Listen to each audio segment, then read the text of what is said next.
ಉಡುಪಿ ಚಿಕ್ಕಮಗಳೂರು ಲೋಕಸಭಾ ಕಾಂಗ್ರೆಸ್ ಅಭ್ಯರ್ಥಿ ಜಯಪ್ರಕಾಶ್ ಹೆಗ್ಡೆ ಕಳೆದ ಕೆಲವು ದಿನಗಳಿಂದ ಚಿಕ್ಕಮಗಳೂರಿನಲ್ಲಿ ಬೀಡುಬಿಟ್ಟಿದ್ದಾರೆ.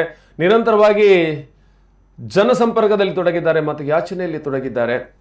ಉಡುಪಿ ಚಿಕ್ಕಮಗಳೂರು ಲೋಕಸಭಾ ಚುನಾವಣೆಯಲ್ಲಿ ಸ್ಪರ್ಧಿಸುತ್ತಿರುವ ಕಾಂಗ್ರೆಸ್ ಅಭ್ಯರ್ಥಿ ಜಯಪ್ರಕಾಶ್ ಹೆಗ್ಡೆ ಅವರು ಸೋಮವಾರ ಸಿರಿಗೆರೆ ಶಾಖಾ ಮಠ ಸಾಣೆಹಳ್ಳಿ ಸ್ವಾಮಿಗಳಾದ ಡಾಕ್ಟರ್ ಪಂಡಿತಾರಾಧ್ಯ ಶಿವಾಚಾರ್ಯ ಸ್ವಾಮಿಗಳ ಆಶೀರ್ವಾದವನ್ನು ಪಡೆದರು. ಈ ಸಂದರ್ಭದಲ್ಲಿ ಅಜ್ಜಂಪುರ ಬ್ಲಾಕ್ ಕಾಂಗ್ರೆಸ್ ಅಧ್ಯಕ್ಷ ದಯಾನಂದ್ ಹಾಗೂ ಇತರರು ಹಾಜರಿದ್ದರು.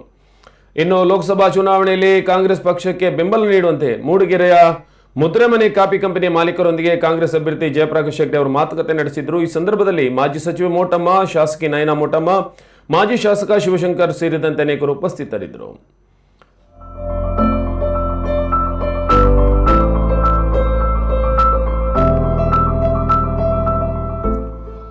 ಅಡಿಕೆ ತಿಂದರೆ ಕ್ಯಾನ್ಸರ್ ಬರುತ್ತದೆ ಎಂದು ವರದಿ ನೀಡಿದ ಅಡಿಕೆ ಬೆಳೆಗಾರರ ಬದುಕಿಗೆ ವಿಷವನ್ನು ನುಡಿಸಿದ ಬಿಜೆಪಿ ಸರ್ಕಾರ ಜಯಪ್ರಕಾಶ್ ಹೆಗ್ಡೆ ಅವರಂತಹ ಜನಪರ ಕಾಳಜಿ ಇರುವವರಿಂದ ಅಡಿಕೆಗೆ ಉತ್ತಮ ಬೆಲೆ ಸಿಗಲು ಕಾರಣವಾಯಿತು.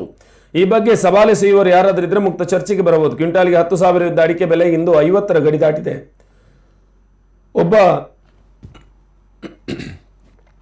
ಜನಪ್ರತಿನಿಧಿ ತೋರಿದ ಕಾಳಜಿಯಿಂದ ಇದು ಸಾಧ್ಯವಾಯಿತು ಎಂದು ಶಿವಮೊಗ್ಗ ಜಿಲ್ಲಾ ಅಡಿಕೆ ಬೆಳೆಗಾರ ಸಂಘದ ಅಧ್ಯಕ್ಷ ರಮೇಶ್ ಹೆಗ್ಡೆ ಹೇಳಿದ್ದಾರೆ. ಅವರು ಭಾನುವಾರ ಅಜ್ಜಂಪುರ ತಾಲೂಕಿನ ಶಾನಭೋಗರ ಹಳ್ಳಿಯಲ್ಲಿ ನಡೆದ ಕಾಂಗ್ರೆಸ್ ಪಕ್ಷದ ಚುನಾವಣಾ ಪ್ರಚಾರದ ಕಾರ್ಯದಲ್ಲಿ ಪಾಲ್ಗೊಂಡು ಮಾತನಾಡಿದರು. ಈ ಸಂದರ್ಭ ಮಾತನಾಡಿದ ಅವರು, ಉಡುಪಿ ಚಿಕ್ಕಮಗಳೂರು ಕಾಂಗ್ರೆಸ್ ಅಭ್ಯರ್ಥಿ ಜಯಪ್ರಕಾಶ್ ಹೆಗ್ಡೆ ಅಡಿಕೆ ಬೆಳೆಗಾರರಿಗೆ ನ್ಯಾಯ ದೊರಕಿಸುವ ಬಗ್ಗೆ ತೃಪ್ತಿ ಇದೆ. ಈ ಬಗ್ಗೆ ದಾಖಲೆಗಳು ಹೇಳುತ್ತಿವೆ.